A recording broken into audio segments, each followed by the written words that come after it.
ukoll kemm aħna nagħmlu għax-xirja dak kollu li qed jiġri prezzijiet qed jolgħu. Konferma oħra mill-Ministru tal-Finanzi Clyde Caruana hekk kif ammetta li l-prodotti bażiċi qed jolew ta' kuljum. Iżda quddiem dan kollu li għaddejjin minnu il-familji Maltin u Għawċin, il-Gvern ta' Roberta Bela għadu ma offra ebda soluzzjoni konkreta kif se jkun qed jindirizza din ir-realtà u kif se jgħin lill-familji Maltin għal pjaga tal-għoli tal-ħajja.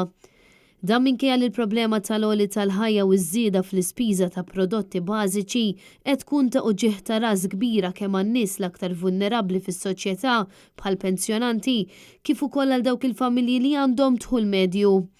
Meta mistoqsi dwar kif se jkun qed jinħadem il-mekkaniżmu tal-kola u kemm se tkun iż-żieda mogħtija lil familji Maltin għall-għoli tal-ħajja, il-Ministru Clyde Caruana ma weġibx.